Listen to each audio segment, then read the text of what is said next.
এই যে ভাত বেড়েছে, উচ্ছে ভাজলাম। বাহ, এই যে উচ্ছে ভাজা পেঁয়াজ দিয়ে, আমার বোন কিন্তু বেশ সুন্দর উচ্ছে ভাজা করে, পেঁয়াজ দিয়ে বেশ সুন্দর লাগে। আর এই যে ভাত হয়ে গেছে, এই যে ও ফ্রেশ হয়ে গেছে, আমিও ফ্রেশ হলাম।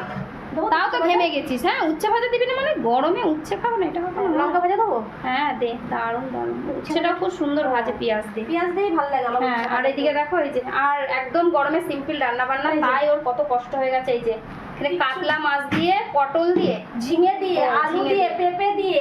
ও বাবা, আজকে তো একদম দারুণ রান্না করেছিস। হ্যাঁ হ্যাঁ হ্যাঁ, দারুণ। দেখো কালারও যেমন সুন্দর। হ্যাঁ, দারুণ সুন্দর রান্না করেছে, একদম গরমের ফ্রেশ খাবার নাকি? দেখো, দেখেই জিভে জল চলে আসবে। কে কে খাবে চলে আসো তাড়াতাড়ি। আর ওই যে বোন ভাত নিয়ে আসছে, চলে আয়। চলো আমরা তাহলে এবার খেয়ে নিই। দে, লেবু কাটবো? খাবি তো? হ্যাঁ কাট। দাঁড়া কাটি। বলছে এই যে খাবো। দেখো ওর ফ্রিজেও লেবু আছে, যেমন সেই বনগা থেকে আসার সময় যে গন্ধরাজ লেবু এনেছিলাম না, এই যে শুকিয়ে গেছে। ওরা খায় না, আমার মতনই অবস্থা ওদেরও, লেবুই খায় না। হ্যাঁ, তাহলে খেয়ে নি।